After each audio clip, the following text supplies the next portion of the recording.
Just after midnight on August 31st, 2001, 36-year-old Dana Laskowski sat on her couch sipping a drink at her home in Puyallup, Washington, which is about 35 miles outside of Seattle. Dana had been enjoying a night at home by herself, but as she sat there on the couch, the silence in the house started to feel a bit unsettling. It just was not something she'd gotten used to yet. Dana was the mother of 9-year-old triplets, so the house was typically filled with a lot of noise. But tonight, the kids were 3 hours away staying with their dad. Dana and her husband Stan had separated the previous year, and after the separation, Dana had moved several hours away to Puyallup, where some of her family lived. Dana and Stan had tried hard to effectively co-parent the triplets. She loved the idea. She loved that the kids still had a good relationship with their father, but not having them around all the time had been a huge transition for Dana. Dana grabbed the remote off the coffee table and turned on the TV, just to have some background noise.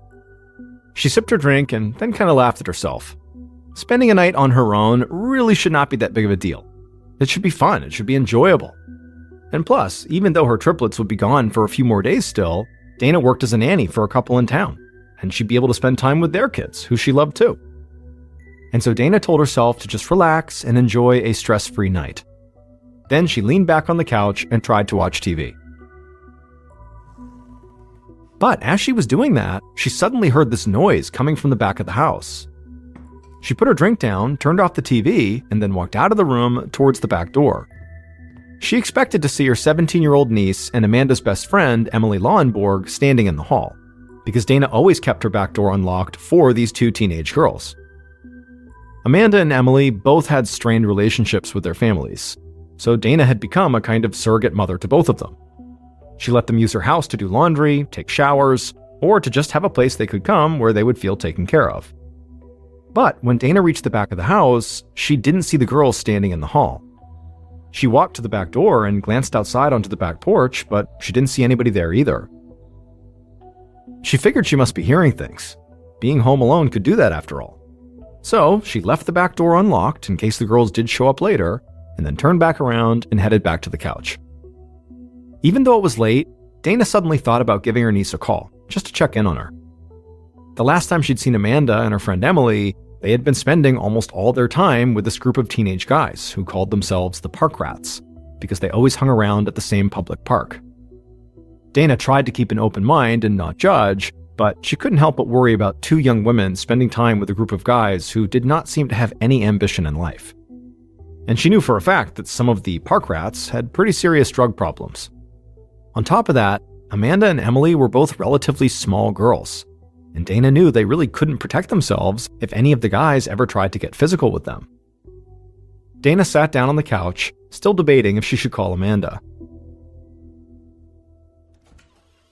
However, before she could make up her mind, she heard something at the back door again. Then she heard footsteps coming down the hall.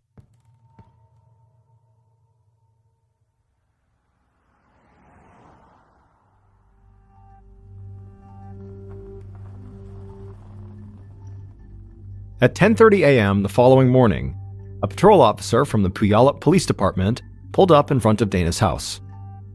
He'd gotten a message from dispatch about an urgent 911 call that had come in that morning. A woman had called and said her children's nanny, Dana Laskowski, had not arrived at the house when she was supposed to. The woman and her husband had both called Dana, but couldn't get a hold of her. And this really worried them, because Dana would never not show up without calling and making sure the kids would be okay. So the woman had asked the police to please do a wellness check on Dana. The officer stepped out of his cruiser and glanced around the neighborhood. This was a pretty busy area of town, with lots of fast food restaurants and shops nearby, so the street could see plenty of traffic at night. The officer walked up to Dana's front door and knocked while calling out her name and also introducing himself. But after a few moments, he didn't get a response, and he also didn't hear any movement inside the house. And so eventually, the officer walked around to the side of the house and pressed his face against a window. However, the curtains inside the house made it difficult to see anything inside. So he walked around to the back of the house, and there he noticed the back door was cracked open. He slowly walked up the steps of the old wooden porch, approached the door, and then called out for Dana again through the crack. But there was still no response. The officer tensed up. He had no idea if this was an innocent mistake by Dana leaving the store open, or if maybe somebody had broken into her house. And if it was the latter, the intruder could still be inside.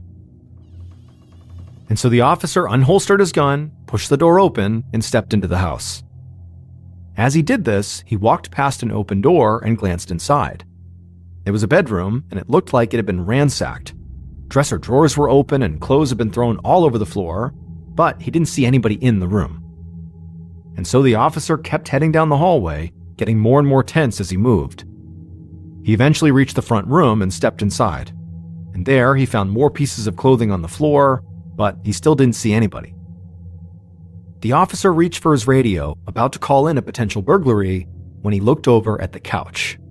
And immediately, what he saw there told him he was dealing with something far worse than just a break-in.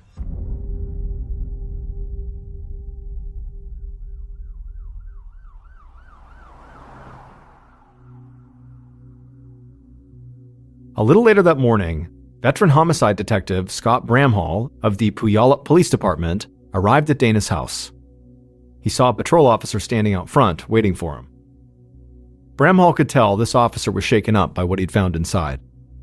Detective Bramhall talked to the officer and got as much information as he could, then he put on his gloves and stepped inside.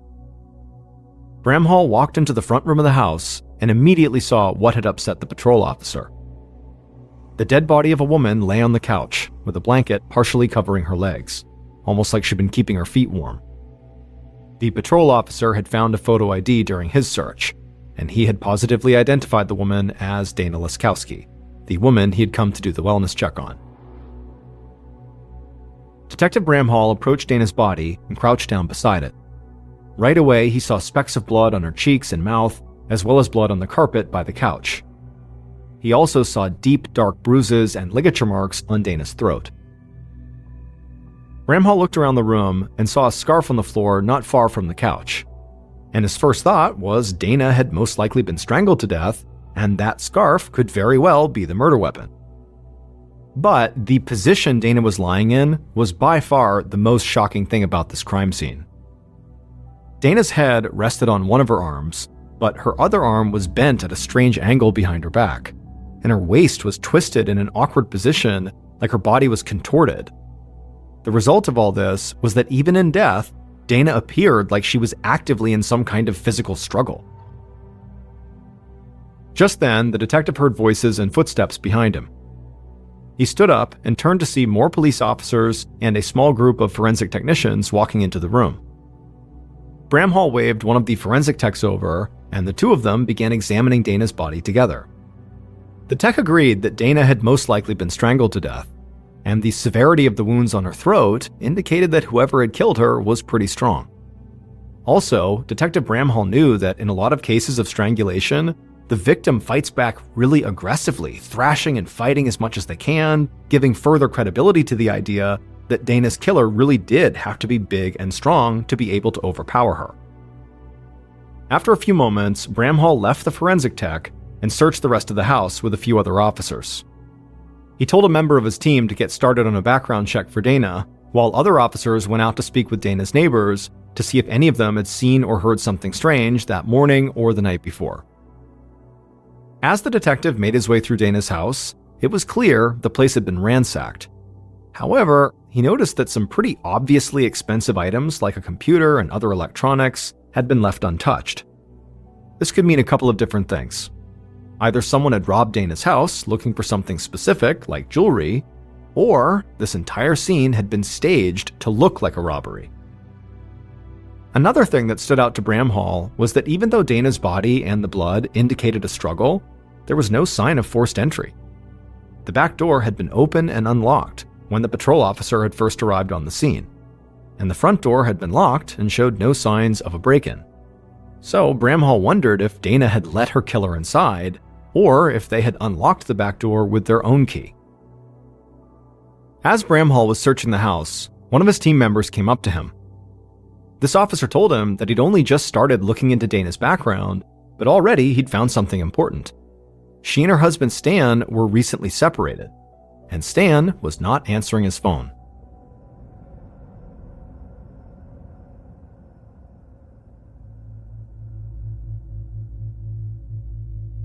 That night, after Detective Bramhall had spent hours at Dana's house, he got back to the police station, and he was already feeling antsy.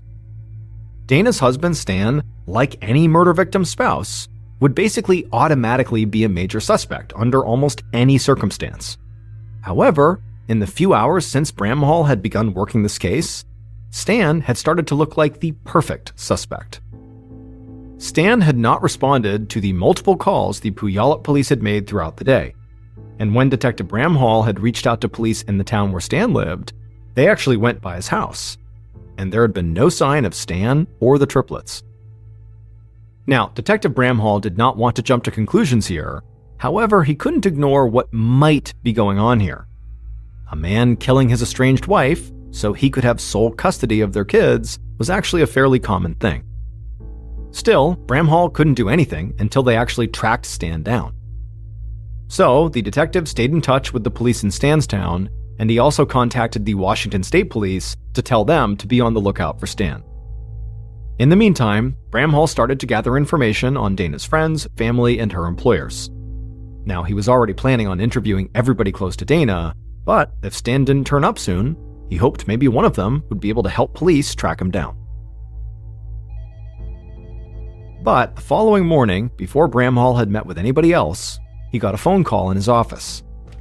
And as soon as he answered, he heard the voice of a man who sounded upset and a bit frightened. It was Dana's husband, Stan. Stan explained that he had just taken his kids camping and had been at a spot out in the woods that didn't get cell service. So when he'd left the campsite earlier that morning, he saw he had tons of voice messages from the police. And when he had called the cops back, he learned that his estranged wife had been murdered. And then after that, the police had connected him to Detective Bramhall. There was no question in Bramhall's mind that Stan was a major suspect. However, if Stan was innocent, Bramhall could not imagine a worse way to have gotten such horrific news.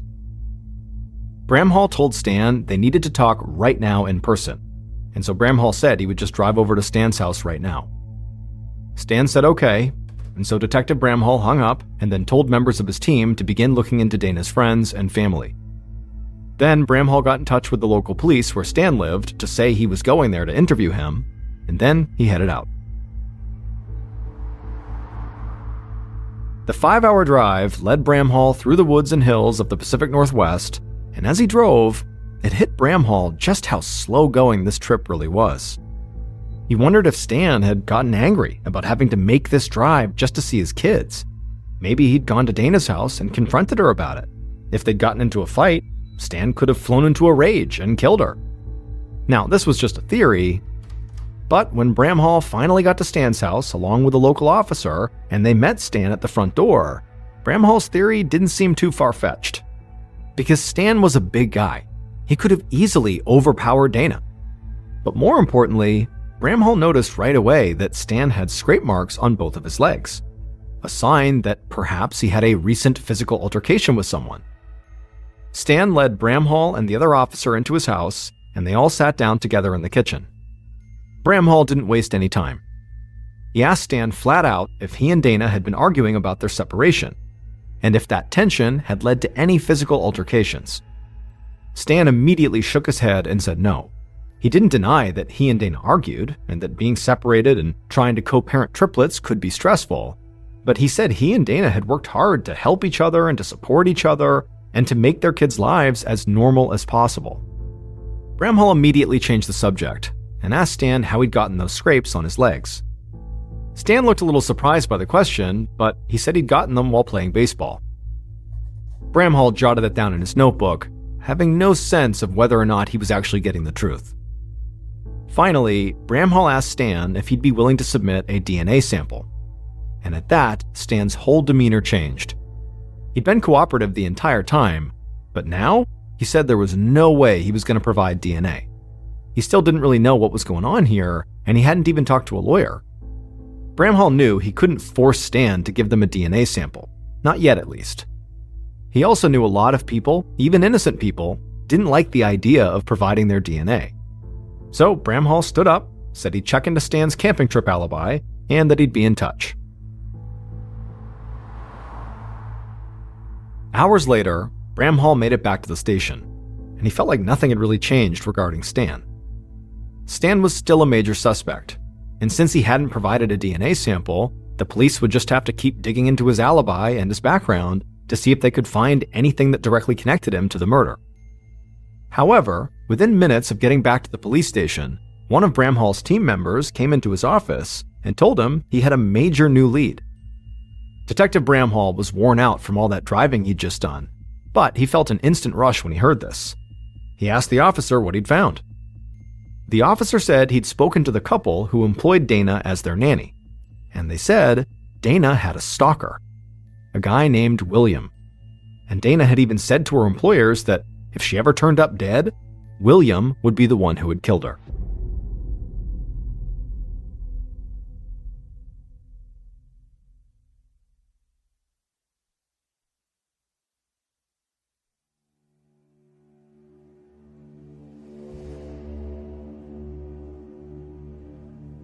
On the evening of September 2nd, 2 days after Dana's body had been found, Detective Bramhall sat inside of an interview room across the table from Dana's alleged stalker, William. It would turn out William had installed cabling at Dana's house a few months earlier, and since then, he'd been leaving notes and poems on Dana's front door, and he'd been seen lurking around her house a bunch of times by several of Dana's neighbors. Police also found a string of harassing messages from William on Dana's phone. And so all of that had been enough for Bramhall to secure a search warrant, and the search of William's house had led to a disturbing discovery. Inside the interview room, Detective Bramhall pulled out a notebook and put it on the table. Then he asked William if he recognized it. William lowered his head and then nodded. He said it was his personal journal. Bramhall flipped open the notebook and showed William what appeared to be a letter to an unnamed woman. And this letter was filled with all these violent things William wanted to do to her. Bramhall flipped to another page, which was another letter to this same unnamed woman, filled with even more anger and more threats of violence. And so Detective Bramhall said it looked to him like William had been obsessed with Dana, leaving her notes and poetry and spying on her at her house. And when Dana didn't reciprocate, he got angry and started fantasizing about hurting her and began writing about it in his journal. But as William heard this, he just shook his head and said, no, it's not like that at all. William said those letters were an exercise his therapist had told him to do, and they weren't even about Dana. He said he had written that stuff about a woman who'd broken his heart, but it was just to get out the anger and hurt that he felt. He would never actually do any of the stuff he had written. Bramhall sat there in silence for a minute, just looking at the man across the table. Like Dana's husband, William was easily big enough to have overpowered Dana. And even if William was telling the truth about the notebook, he clearly had some kind of unhealthy obsession with Dana. So Bramhall leaned in and told William there was a really easy way for him to clear his name and help the police figure out what happened to Dana. William could provide the police with his phone and a DNA sample. And William didn't hesitate. He said he would do whatever the police needed, anything that would show he did not hurt Dana. In the days following the interview with William, Detective Bramhall and his team met with more of Dana's friends and family. Bramhall had 2 solid suspects, Stan, the estranged husband, and William the stalker. But he still didn't have any clear evidence pointing to either of them. And most of the people he spoke to didn't provide much more information. But Bramhall eventually met with Dana's 17-year-old niece Amanda at her house, and she told him something that had the potential to turn his whole investigation on its head. Amanda told Bramhall that Dana was like a second mother to her and her best friend Emily. Dana let them come over whenever they wanted, and the house was like this great escape for them. Amanda said Dana even left her back door unlocked, just so they could come in whenever they wanted to. This was a huge piece of news for Bramhall. It now made sense how somebody could have gotten into Dana's house without actually having to break in. They just walked in the unlocked back door. But then Amanda said something else that seemed even bigger. She explained that she and Emily had become friends with a bunch of teenagers who called themselves the Park Rats. And Bramhall knew exactly who they were, and he knew some of them were bad news. More than a few Park Rats had ended up in jail for drugs and violent crimes. And so as soon as Bramhall heard this, he asked Amanda if any of the Park Rats knew that her aunt kept her back door unlocked, and Amanda nodded and said yes. She said she had actually brought a couple of the park rats to Dana's house to meet her, just because Amanda thought Dana was so good at taking care of people who didn't really have anybody else, and most of the park rats had very difficult home lives. Detective Bramhall left Amanda's house and laid out his next steps. So far, his case had seemed like a pretty straightforward case. Estranged husbands and stalkers were common suspects. But now, he and his team were going to have to track down and interrogate a local gang of teenagers. Finding the park rats didn't prove to be too difficult for Detective Bramhall. A few trips to the public park where they hung out and meeting with a couple members of the group who were now in jail was really all it took. But getting the park rats to actually give him useful information turned out to be a lot harder. Most of them said they knew about Dana's murder, but all of them denied having anything to do with it. And since Bramhall didn't have any evidence connecting these teenagers to the scene, he couldn't just arrest them and try to force them to talk. And so before long, a month had just flown by, and Bramhall still didn't have anything. And in that time, no new evidence surfaced that pointed to either Dana's husband Stan or the stalker William. And so Bramhall began to worry that maybe Dana's death had been the result of a random burglary gone wrong, and that the police were not even close to tracking down her killer.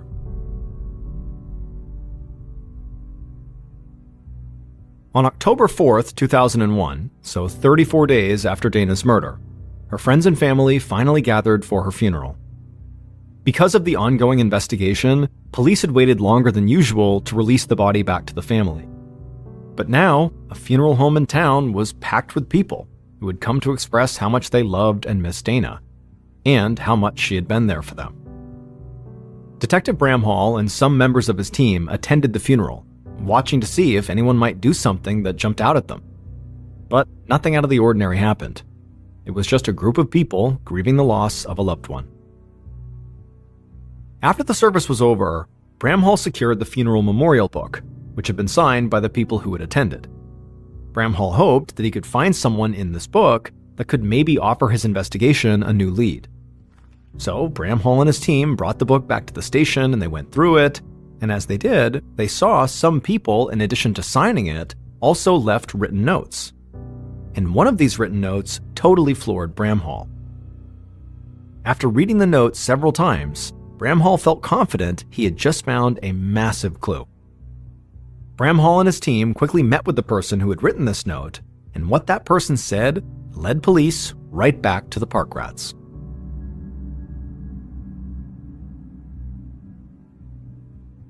Over the next several weeks, armed with new information from this memorial book, Detective Bramhall tracked down several of the park rats he'd already met with, and they were willing to cooperate. All of them still maintained they had nothing to do with Dana's murder, but they said there was somebody the police needed to talk to. It was someone they all knew, and who they called the Mutant. Bramhall thought the Mutant definitely sounded like a nickname a group of teenagers would come up with, like something out of a comic book. But the park rats said the Mutant was more like a name for a professional wrestler, because the Mutant was really strong and loved to wrestle. And like all professional wrestlers, the Mutant had a signature move: choking their opponent, twisting them at the waist, and bending their arm all the way behind their back. When Detective Bramhall heard about this signature wrestling move, immediately images of the bizarre position he'd found Dana's body in ran through his mind. And so, the detective and his team spent the next several days compiling background information, and then they brought the Mutant in for an interview. And by the end of that interview, Detective Bramhall knew who had killed Dana Laskowski.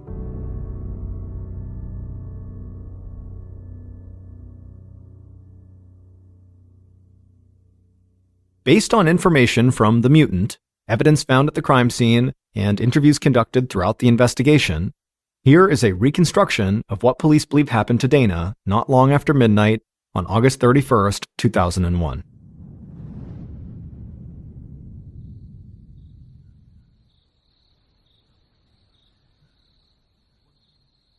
That night, The killer and their partner moved quietly through the darkness towards the back door of Dana's house.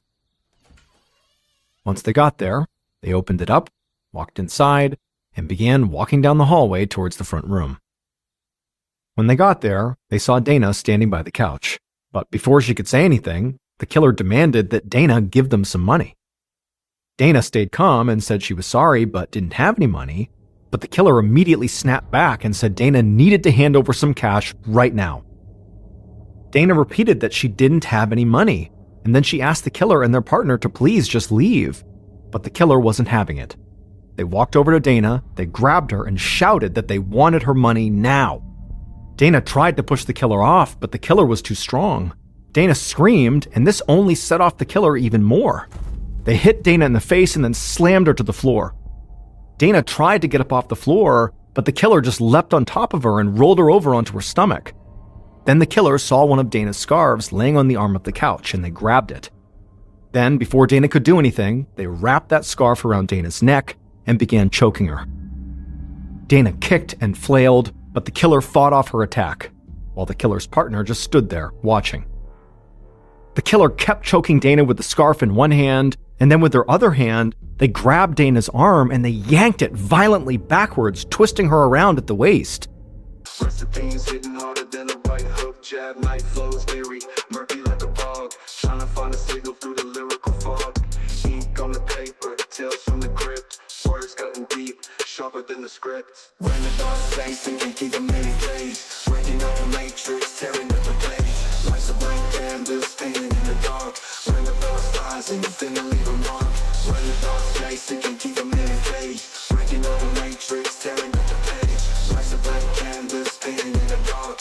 When the bell's rise, and you finna leave a mark. Fast lane living, fuel injected dreams, engine red line and split it at the seams. Gold chain swinging, rapping through the struggle. Light hit prisms, diamonds in the rubble. Lost in translation, speaking cryptic tone. Wisdom from the ancients, feeling hella young. Mixing up potions, serving on the track. Microphone magician, ain't no going back. Brick by brick, building castles in the clouds. Golden dreams sturdy, can be shrouded by doubts. Echoes in the night, whisper ancient lore. Tales from the gutter roaring like a lion's roar. Ain't no stopping now, engine full steam. Driving through the storm, chasing every dream.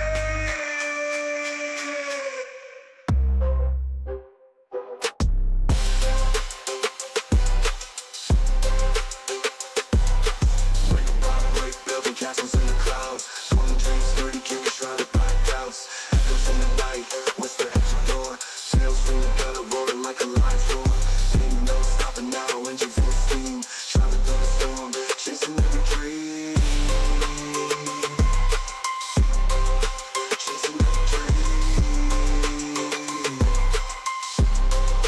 Chasing every dream. Dana tried to scream louder, but now she was gasping for air, and slowly Dana's eyes went wide and she stopped breathing, and she died right there on the floor. The killer let go of the scarf and Dana's arm, and they stood up. They stared down at Dana's body and then over at their partner, who was still just standing there in a daze. Then the killer picked Dana up. The scarf fell to the floor as the killer laid Dana on the couch, still in her twisted position with her arm pinned behind her back. The killer then grabbed a folded-up blanket from the edge of the couch and covered Dana's feet and part of her legs with it, almost like they were tucking her in. But after the killer stepped away from the couch and kind of surveyed the scene, it was like they began to panic. They yelled at their partner that they needed to make this look like a robbery. The two of them quickly ran to Dana's bedroom and threw open all the drawers and littered the floor with clothing. They also carried some more clothes into the front room and dumped those on the floor as well. And then they ran out of the room, down the hall, and out the back door.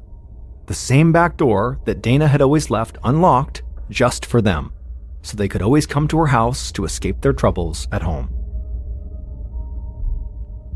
The people responsible for Dana's murder were Dana's own niece, Amanda, and Amanda's best friend, Emily Lauenborg, who all of the park rats knew as the Mutant.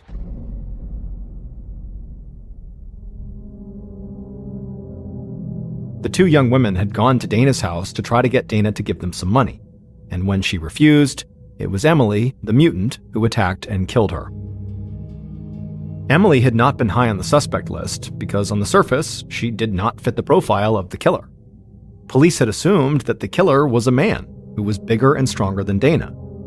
And Emily was a small young woman who was only about 5'2". But it would turn out, despite her small size, Emily was extremely strong and loved to wrestle. Hence how she got the nickname the Mutant.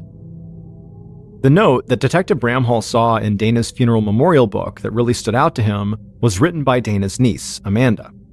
And it read, "I'm sorry I wasn't a better niece for you. 34 days clean and sober.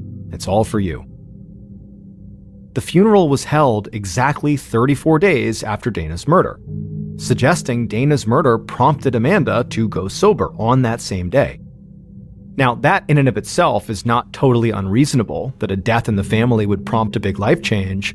However, to Bramhall, as he was reading through the notes, that note just felt weirdly specific to reference her sobriety and the exact number of days inside of this memorial book when all the other notes were just far less specific.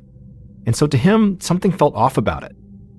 And so the detective followed up with Amanda and asked her about the note, and she would admit to him that she had been struggling with drug addiction.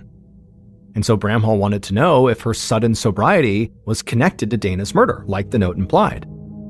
And Amanda would say yes, and over the course of this discussion, she would also just tell Bramhall that there was this drug dealer in the Park Rats who might have killed her aunt. However, when Bramhall met with that drug dealer and several other members of the Park Rats, they all pointed the finger at Emily, the mutant.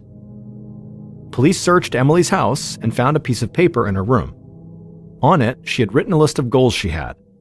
And one of those goals was to, quote, kill someone and get away with it. Emily eventually confessed to the murder, and Amanda admitted to being in the house during the murder. Dana's niece Amanda aided the police in prosecution, and so she was not charged with any crime. As for Emily, she would take a plea deal and would only serve about 5.5 years in prison.